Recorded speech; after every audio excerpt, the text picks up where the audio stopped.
Hey there everyone, welcome back to Utility Sports. Really excited to be covering more NBA Draft Night trades. I already have a video up on the channel highlighting 8 NBA Draft Night trades that we could potentially see come to fruition on draft night, and I wanted to share some more with you guys in this video. So again, thank you for all your continued support. Hit that like button. You guys have been doing an awesome job of that lately. Subscribe to the channel for more content as well. I really appreciate each and every one of you so much. I love the community that we've built here at Utility Sports. Go in the description, hit those links for the Twitter and Discord. Love to have you be a part of the community further. And let's get into it here now with that video preview. We have 9 2024 NBA Draft Night trades in this video. Yes, I had 8 in the first one. I have 9 in this one. So it is jam-packed with awesome potential trades and potential frameworks for deals. So that's an important note going into this video. I don't have the exact 100% right information on how many second round picks or all of the little tiny workings of a deal. The most important thing, and this is why I have this graphic on here, it's a business, and a lot of these GMs operate like businessmen. They have relationships together, they form connections, and through those connections they work with each other to accomplish goals. For a rebuilding team, that's getting as much draft capital as possible. For a team trying to win now, it's about getting a specific player who fits their team, whether that's a superstar, a star, or flat out just a good player who fits that kind of role that they're looking for. The business side of things is super important. So sometimes these GMs, these executives might be working alongside each other to accomplish something. So these are just overall frameworks. There's a little bit of maneuverability on both sides of things for every single deal. So keep that in mind. There's also some smaller deals that are less important or less impactful. Remember, those are still impactful deals. Come playoff time, having good quality role players means a lot. And there's also some big deals in this trade video as well. Stick around to the end of the video for those where we're going to see some really big moves, including a 3-teamer to wrap it up. So I'm extremely excited for that. Let's get into trade number 1 here, and it's one between the Atlanta Hawks and the Memphis Grizzlies, which I am extremely ecstatic for, because the Atlanta Hawks are a team that they have a lot on the line this offseason. Now have the 1st overall pick. The Grizzlies have the 9th overall pick. It's very possible we could see these two teams make a deal, and this one centers around Clint Capella for the Memphis Grizzlies, becoming their starting center alongside Jaren Jackson Jr. in their front court. And this kind of frees them up with the 9th overall pick to do whatever they want when it comes to adding just best player available, adding some real talent still at that spot in the draft. And the Hawks, in return for trading their starting center in the event that they do take Alex Sarr, well, what do they get? They get Luke Kennard, who's a really quality shooter, someone who can really stretch the floor and space off of Trae Young, space off of Alex Sarr if he were to be the 1st overall pick. You get John Conchar on a very friendly contract, $6 million a year for 3 years, very movable in the event that Atlanta wants to move him going forward. The Hawks also get a little bit of salary relief here, which is important for their overall team context, as they're now a first apron team. And they get a 2025 unprotected 1st round pick from the Grizzlies. The reason I chose to go this direction for this framework, Clint Capella is an elite offensive rebounder, averaged over 4 a game for multiple times in his career, including this past season. I think one of the best offensive rebounding big men in the entire association. And if you look back at the Grizzlies when they've had some of their best regular seasons and best playoff runs recently, it's a byproduct of being able to get to the offensive glass, finish up second chance opportunities. Clint Capella is towards the top of the league in both of those areas. He's also a tremendous screen setter. You think back to his time in Houston, you think about his time in Atlanta with Trae Young. He's been around guards who are on-ball, pick-and-roll screen users, so I think he could really help out John Morant a lot, as well as helping out Desmond Bane a bit while being a defensive anchor with Jaren Jackson Jr. holding down the defensive end of the front court, while also offensively getting on the glass, being a lob threat, giving something to Memphis that I don't think they currently have, which is a real quality starting center, maybe 18th, 17th best starting center in the league. Doesn't move the needle a ton, but it moves the needle enough to be worth a pick next year from the Grizzlies. And remember, this is an important theme from this video. The quantity of picks is not nearly as valuable as the quality of picks. This pick for Atlanta, is about as good as they can get, in my opinion, for Clint Capella. It's a first-round pick in the next draft. The Grizzlies project to be really good again next season. They could be very likely a 50-win team. So that pick's probably likely going to be in the 20s. So it's not a super high-end asset, but it is still an asset nonetheless. You get Luke Kennard, who can actually play in your rotation. And again, there's a little bit of money saving in here too. I think this makes sense for both sides. The Hawks free up some space for Alex Sarr to be their franchise center and really assume that role going into this next season. And they get a first-round pick for Clint Capella as well as some shooting. The Grizzlies get someone who really would be essential for them. It also frees them up to use pick 9 either in a trade for a different player. They have other salaries on the books that they could attach that to either move up, move down, go get a different veteran player as well. Or they could just flat out draft at pick number 9, take a wing, take a guard if they wanted one as well. A lot of options for Memphis in this draft if they go out and get their starting center in Clint Capella this way. Moving on to trade number 2, this is a deal between the Los Angeles Clippers and the Toronto Raptors. And we've seen these two teams do business in the past. We've seen the Clippers poach players away from the Raptors in the past, most specifically Kawhi Leonard, but they also took Serge Ibaka. Norm Powell ended up in LA after having a brief stop in Portland between Toronto and LA. So very interestingly enough, a lot of the Raptors players have kind of transitioned into playing for the Clippers at one point or another. And this deal, I think, does make some good sense for both sides. The Clippers have this $11.5 million contract on PJ Tucker's player option that he is almost certainly going to opt into. He'd have to be crazy not to. $11.5 million that they have to really move. And Chris Boucher, I was going around the league looking at all the contracts.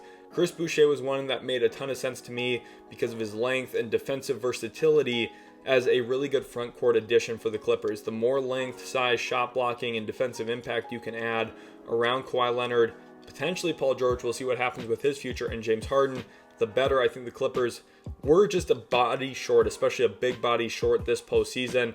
Kawhi Leonard's one of those big bodies. Definitely could have helped having him against the Mavericks. You never know how deep their playoff run could have gone had Kawhi Leonard been healthy, but he wasn't. But in the event that he is potentially next year, you want to have as much depth and talent around him. Chris Boucher, someone who his box score numbers don't really tell the impact that he can have on a game. Somebody who can block three-point shots, contest on the perimeter a bit with a lot of length and size, while also still just being a good natural big body, screen solidly. Would be a great fit in LA. The Raptors, what do you get for his services? Someone who I think is expendable at this point with where Toronto's at in their rebuild. You get 2 second-round picks, one of them in this draft.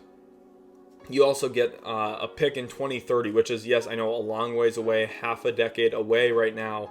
But the value in that is it gives you an asset that if you ever need to sweeten another deal to get it done, if you're close to getting something done, you have one extra small draft asset to work with. And who knows where the Clippers are at in 2030. Maybe that's pick 31 in the draft. Maybe that's pick 35 in the draft. So maybe there is some value if you ever do hold on to that pick.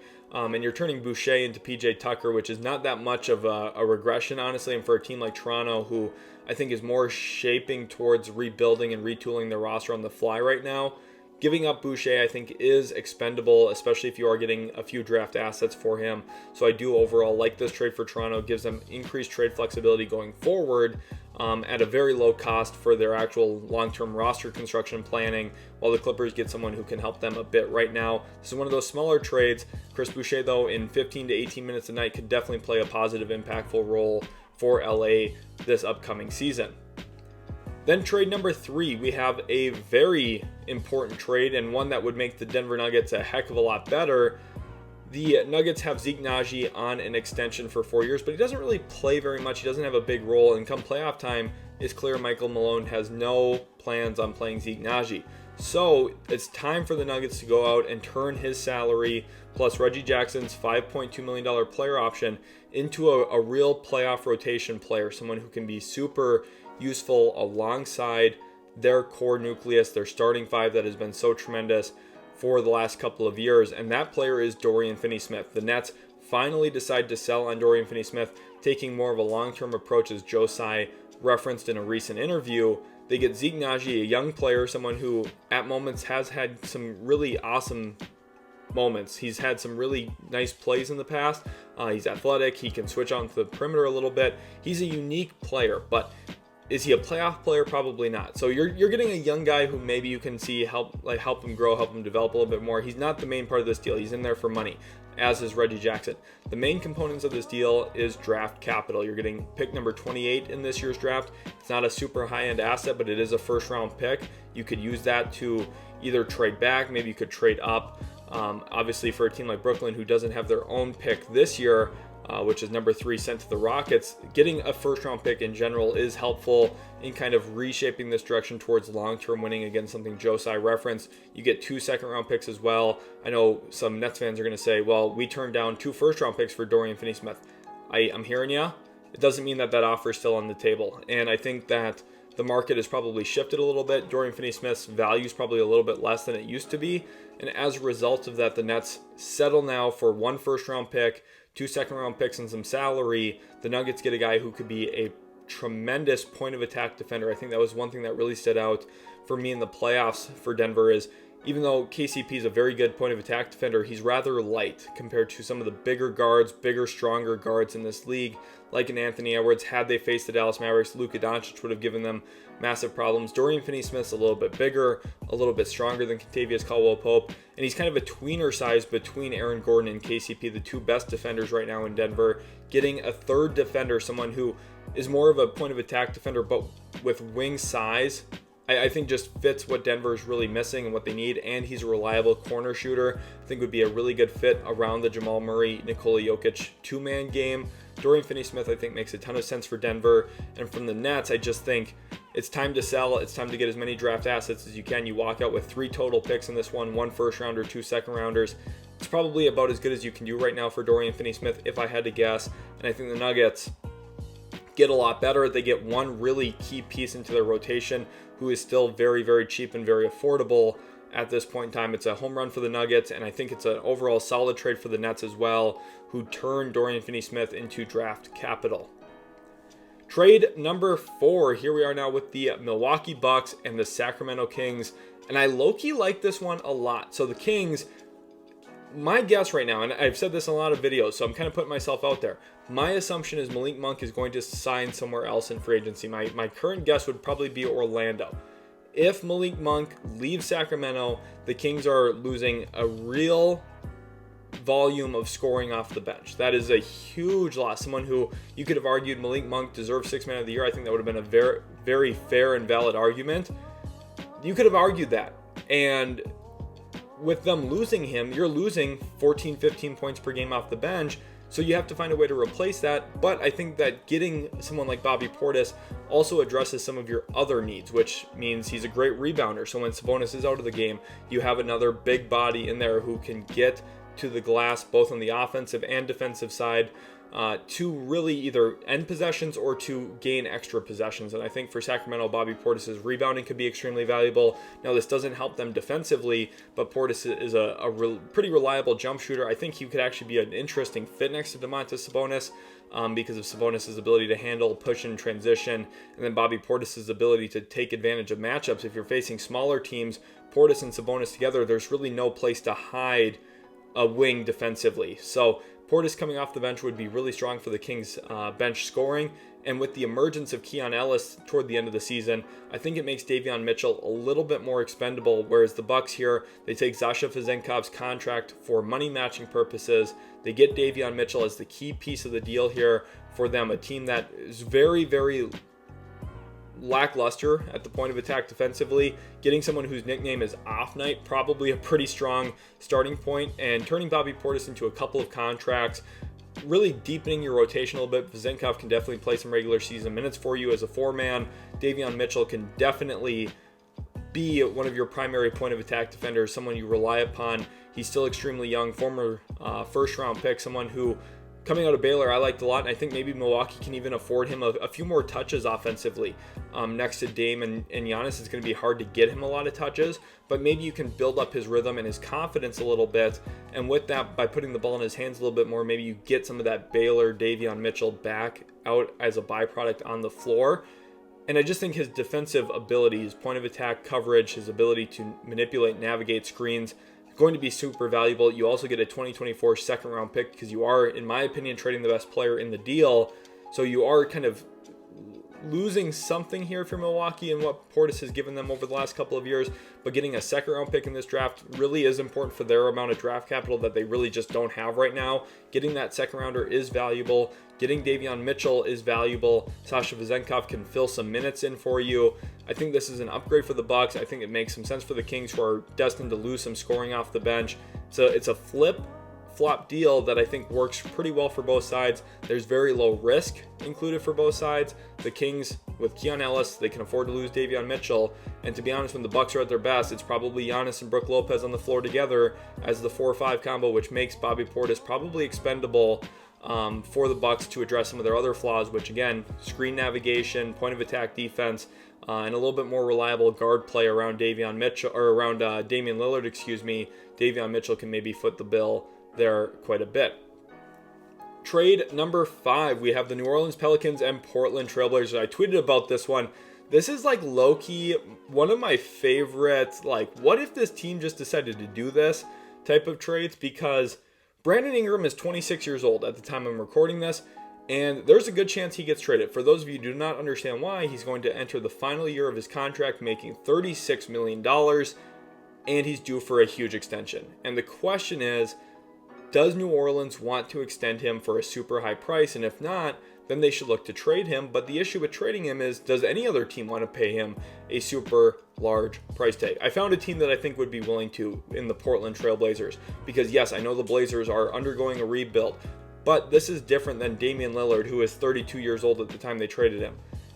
This is a 26-year-old Brandon Ingram. You can look at acquiring Brandon Ingram as a decision for the next 6 or 7 years that will be long-term impactful for your organization and promote winning ways on the basketball floor. Brandon Ingram, who is a young player, was traded himself from the Lakers to the Pelicans. Now with another change of scenery, can maybe even reinvent himself again as a high-volume shot creator, shot maker. I think he's an underrated playmaker as well.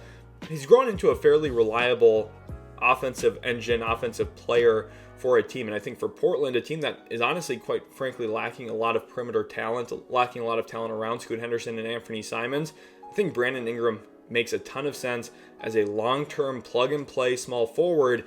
And the cost, I don't think, is too steep. You trade Malcolm Brogdon to the Pelicans, a team that has really needed a point guard. They do get Malcolm Brogdon in here. He can actually really help them. Does not turn over the ball a ton, can score either on the bench or coming off the bench or as in the starting lineup. Brogdon, I think, is a good player who could fit into New Orleans pretty seamlessly, especially if they do decide to make Brandon Ingram available. Robert Williams, this is another player who can really plug in and play for New Orleans, which is where a lot of the trade value in this deal comes for the Pelicans. You're getting players who can actually play, help you win right now around CJ McCollum and Zion Williamson by getting players who fill your needs. Malcolm Brogdon, they needed a point guard. They also need a rim protecting center who can roll to the rim, catch lobs, play above the rim, super athletic. As long as Robert Williams III stays healthy, the Time Lord is going to be a fantastic get for the Pelicans, who I think he fits their style of play very well. I think he would fit awesomely there in their locker room as well. Robert Williams is a very well-liked guy. I think would bring a good attitude and a good sense of tone to the Pelicans to go along with his play on the court, which is, again, very strong. He's been a part of some really good teams back in his time with the Boston Celtics. The two key players in this deal are Brogdon and Robert Williams for New Orleans. You also get an upside swing here on Chris Murray, brother of Keegan Murray. Chris Murray, coming out of Iowa, he was a lot more of a streaky player than Keegan. And to me, streakiness is a form of talent. Like, if you're streaky, it doesn't mean you're good enough to be super consistent and reliable. So that's something that, he's just going to need more reps as a shooter. He's going to need more time on the floor. Maybe some of that comes with the G League affiliate. Some of that comes with the actual Pelicans roster. But getting an extra wing, former first-round pick, is not bad compensation. You also get pick number 7 in this draft. Every time I mock for the Blazers, at pick number 7, it feels like I'm trying to find and hunt for a small forward who's good.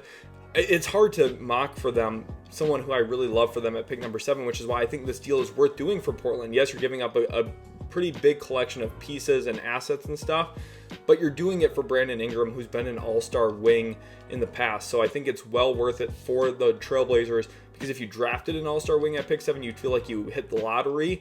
Getting that here with Brandon Ingram as a guarantee feels very, very smart. The Pelicans, in return, they get a lot of cap relief long term with this, not having to commit to Brandon Ingram long term, and getting cheap rookie deals in Chris Murray. You're getting pick number 7, who's going to turn into a good pick. And you're also getting that pick swap from the Milwaukee Bucks in 2028 in case something goes wrong between Damian Lillard, Giannis Antetokounmpo, and company there in Milwaukee over the next couple of years. There's some long-term upside in this as well for New Orleans. So overall, collection of players, collection of draft picks for the Pelicans that both fit them now and help them later. And the Blazers get somebody who I think could become a real cornerstone building block of their franchise around Anthony Simons, Scoot Henderson. He's a little bit older than those guys, but he is only just 26 years old at the time I'm recording this. Could be a tremendous fit into Portland and a really important piece for that organization.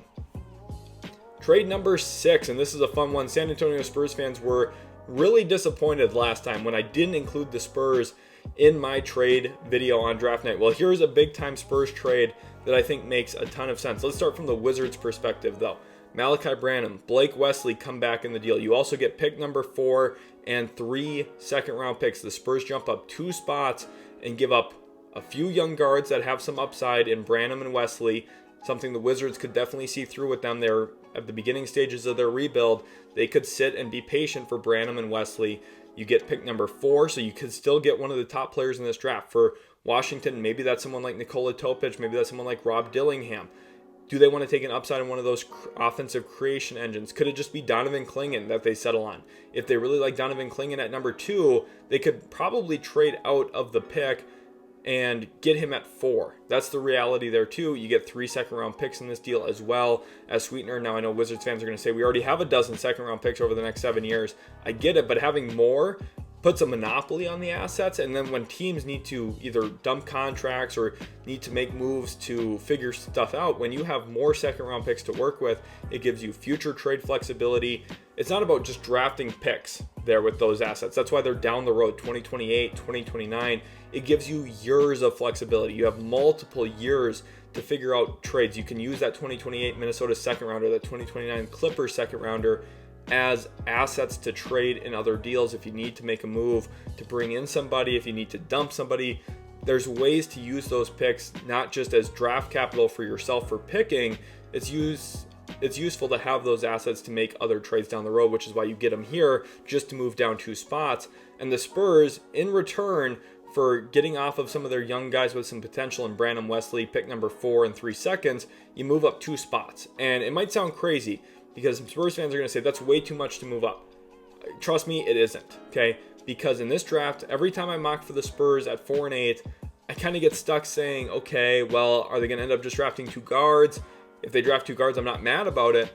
But if you want a forward, if you want someone in the front court, moving up to pick number 2 is well worth it because it guarantees you one of Alex Sarr or Zachary Reese-Shea. If the Hawks take Reese-Shea, you walk out happily with Alex Sarr. You have a 7'1" big man who's super versatile and has a pull-up jump shot next to your 7'5" generational big man in Victor Wembanyama. If the Hawks take Sarr, well then you happily take Zachary Reese-Shea. You add another French front court player in who's 6'10", can really shoot it, can put the ball on the deck a bit, attack closeouts, and can guard like none other. So you're getting a player who is going to complement Victor Wembanyama. Moving up in this draft while keeping pick number 8 gives you a ton of versatility. It's going to help you address a front court need, whether that is with Sarr or Reese-Shea. And then at pick number 8, you come back at either Stephon Castle, Nikola Topic. There's other players at 8 that you could use to address your guard spot. So moving up from 4 to 2 is well worth it in my opinion.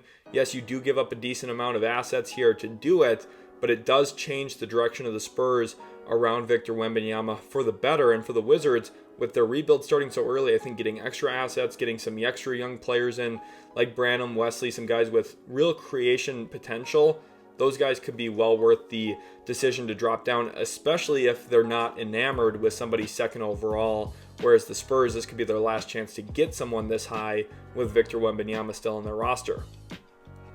Trade number 7, and this is a fun one. LeBron James back to the Cleveland Cavaliers. Cleveland! This is for you! This would require him opting into his player option or agreeing to a sign and trade, which could definitely be in the works as well. So it's either player option or a sign and trade deal, which would have to come a little bit later, but that could work because the Lakers if they feel like they're gonna lose LeBron, they might as well try and turn him into something. So LeBron James goes back to Cleveland, and in return, the Lakers get both Darius Garland and Karis LeVert. They get two backcourt contributors. Darius Garland, just 24 years old, turning a 39-year-old into a 24-year-old is wizardry on the trade market. But given the Cavaliers team context, this is a real possibility for a couple of reasons. First of all, the Cavaliers are a team that there's already some drama there. Evan Mobley, Jared Allen, how long will that front court pairing be together? And then there's reports right now that Darius Garland would not want to stay in Cleveland if Donovan Mitchell is going to extend. So this is really taking the account of Donovan Mitchell staying with the Cleveland Cavaliers, Darius Garland then being unhappy, wanting out, and the Lakers pounce on this opportunity. They already feel like maybe they'll lose LeBron James. Rich Paul said in an interview during a playoff game recently that LeBron's basically a free agent right now and that he's going to explore his options. So the Lakers are under a little bit of pressure here. If they turn around and turn LeBron James into Darius Garland, I think they did an overall pretty good job. Getting Karis LeVert in here too gives them another tradable contract to work with. He was important in this deal for his money matching. And the Cavaliers, you might say, well, okay, well, this is weird.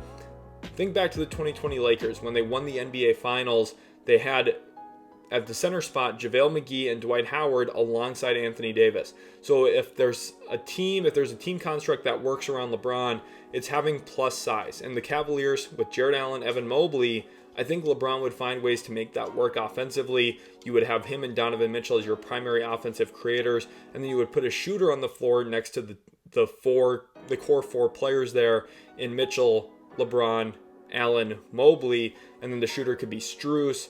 Obviously, they have Sam Merrill as well. They have George Niang. So they've got some ancillary pieces already, a pretty strong core nucleus. They also have a draft pick in number 20 this year. Maybe they could take another shooter or someone else who could factor in. They have Dean Wade, obviously, who's been a good front court player for a while now. So the Lakers and Cavs making a deal could make some sense. Let's talk about a Darius Garland trade, though, to the Lakers where LeBron's not involved. Maybe LeBron wants Darius Garland to be his teammate. So in that event, D'Angelo Russell is going to Cleveland. And I have a rule of thumb. The team that trades away D'Angelo Russell always wins the trade. Think about the good old days back when the Nets signed and traded him to Golden State. They got Kevin Durant. Pretty clear winners. The Golden State Warriors trade D'Angelo Russell to Minnesota. They get Andrew Wiggins, Jonathan Kuminga. Guess what? They won the finals the next year. The Minnesota Timberwolves last season traded D'Angelo Russell to the Lakers in the 3-team trade that brought back Mike Conley and Nickeil Alexander-Walker. The Timberwolves overwhelmingly won that trade. They were way better getting rid of D'Angelo Russell. I don't care what D'Angelo Russell's box score numbers look like. He plays way smaller than he is. There are a lot of flaws in his game, and he hasn't shown up in the playoffs now for 2 straight seasons. That is a red flag, and the Lakers are going to look to get off of that. Jared Vanderbilt. I do like Vanderbilt's game a lot now. In Cleveland, he would be a very clunky fit, but he is a talent grab here. Getting him, someone who's a very good defensive player, gives them a big wing. Also, I didn't mention Isaac Okoro. Obviously, would have been in the Cavs starting lineup last year too. My bad on not mentioning him. Sorry about that. You get Jalen Hood-Schifino, former first-round pick. You also get pick number 17 this year and a 2029 unprotected one. This is a lot to give up for Darius Garland, I'm aware. But Darius Garland is half a decade younger than D'Angelo Russell. He is the best player in this deal. You have him under a contract extension, so he is under contract and locked into the Lakers for a long time. This gives the Lakers life after LeBron James in the event that he retires at some point in the near future. And maybe this is what would help convince LeBron to stay, is maybe Darius Garland next to a LeBron James type of player can reach new heights as a point guard. So I think this is a good trade for the Lakers. The Cavaliers, you get an interesting collection of players. Maybe your statistical production doesn't drop as much, but I do think you are just a worse overall team going from Garland to D'Angelo Russell. But you're getting a lot of draft capital and a former first-round pick as well in Jalen Hood-Schifino. So 2 interesting Lakers-Cavs trades. We'll see what happens. I would love for LeBron to return to Cleveland. I think that would just be fantastic for the league. Be a lot of fun to watch him back there for a 3rd stint. But we shall see what happens. Trade number 9. This is the big one, boys. This is the one everyone wanted to see. And we've got a huge 3-team trade here between the Atlanta Hawks, New York Knicks, and the Orlando Magic. In this one, the Knicks land Jonathan Isaac, the Magic net DeJounte Murray, and the Hawks get 4 first-round picks and 2 players. And you might say, well, that's a lot to give up. Let's talk through the overall construction of this deal. In a lot of my mock drafts, I come to the conclusion that, hey, the Knicks might trade picks 24 and 25. And if they do, what would they try and trade it for? Well, they have Bojan Bogdanovic's $19 million tradable contract. That is extremely valuable. They can go out into the marketplace with that $19 million contract and those 2 first-round picks and look for talent. And a talented player that I think makes a lot of sense for New York, and especially for Tom Thibodeau, is Jonathan Isaac, one of the best defenders in the entire NBA, if not the best defender in the league. Can guard legitimately 1 through 5. He's like the only player in the league I actually firmly believe that for. Jonathan Isaac is a freak player, a freak talent who can guard anybody in the league. I've seen him take Karl-Anthony Towns out of games. I've seen him guard Luka Doncic. I've seen him guard Trae Young. He's guarded everybody. He is a fantastic individual defensive player who can guard 7-footers. He can guard 6'1" guys. He is a total freak. He can play as a help side shot blocker. He's a fantastic rebounder for his position. This would make the Knicks a heck of a lot better. He is way better than Bojan Bogdanovic, who, unsurprisingly to me, was not in the Knicks playoff rotation really. And obviously, the Knicks had a ton of injuries, whatever. Bojan Bogdanovic, to me, was just like, he gets blown by a ton. He's not a good NBA player, to be completely honest with you, because he is a very, very big traffic cone defensively. So the Knicks turn a traffic cone defensively into the best defensive player in the league, arguably. I think that's well worth 2 first-round picks. But the Orlando Magic don't keep those first-rounders. They instead swap them to Atlanta to guarantee that they get the guy that they want. They get DeJounte Murray, who is, in my opinion, the perfect fit for Orlando. A team that needs more shot creation. DeJounte Murray is a very, very good shot creation guard. Elite mid-range pull-up jump shooter. Someone who can live off that shot diet and succeed off that shot diet. The Magic fans should know it. He had a game winner against them. But I think obviously, DeJounte Murray and Paolo Banchero have had beef in the past. I think that beef is squashed. DeJounte Murray credited the Orlando Magic young guys, credited Jamal Mosley, went out of his way during a post-game interview to say all of that. I think DeJounte Murray would very much be open to playing in Orlando with the Magic, with Paolo Banchero. And really, I think the size that he provides, the length that he provides would be perfect in their overall team defensive construct, with him playing point guard again instead of this combo guard role he's had in Atlanta. And what did the Hawks get? This is a lot, the 4 first-round picks, but again, this is what I said in the beginning of the video. Quality of picks matters way more than quantity. Yes, you're getting 4 first-round picks. Which one of them are great? Okay, you're getting picks 24 and 25 in this year's draft. They're okay assets. You could get good players there. I really do believe that. It's not like it's a surefire, no-brainer decision, though. You're getting a 2025 first-round pick from Denver, from the Magic. So that pick's probably going to be in the late 20s. And you're getting the Magic's first-round pick in 2025. So Orlando gets to keep their own first-rounder this year. They give up next year's first-rounder. And I think one of the big positives here for the Magic is they don't lose that much long-term trade flexibility because of this deal. They're trading 2025 first-round picks, which means by the end of the 2025 draft, they have all of their own picks still under team control. They keep their own trade flexibility, which is one of the most important things. Yes, it does cost you Anthony Black, but the reality here is Orlando's issues aren't getting solved by Anthony Black right now. He didn't play real playoff minutes for them this year. I think that they just need someone who is playoff ready, can be a real important big-time guy next to Paolo Banchero and Franz Wagner. DeJounte Murray, to me, fits the bill for that. He's going to be someone who could be a tremendous fit next to those 2 guys without taking away all of the on-ball responsibilities while still bringing defensive intensity, length, defensive playmaking capabilities. Atlanta gets a young guy. They get 4 first-round picks, which I think feels pretty good. And they get Bojan Bogdanovic's contract, which they could go out and trade as well. So the Hawks are very active. I think the Hawks will be one of the most important teams to watch. The Knicks get a great defensive player, and DeJounte Murray really ties everything together for Orlando. I think this is a win-win-win trade. The Hawks find their identity, take a long-term approach to things. The Knicks get an awesome defensive player who they don't need to play 35, 40 minutes a night. They can play him 15, 20 minutes a night next to their already established core of guys and really just be an awesome team. And the Magic with DeJounte Murray just feel fantastic. Thank you all so much for watching. Really hope you guys did enjoy. Let me know your favorite trade package down in the comment section below. Remember, these are kind of starter frameworks. Where would these teams want to go? Where would they work? From there, let me know down in the comment section below. Thanks again so much, guys. If you enjoyed, leave a like, subscribe to the channel for more content, and we'll catch you in the very next Utility Sports video.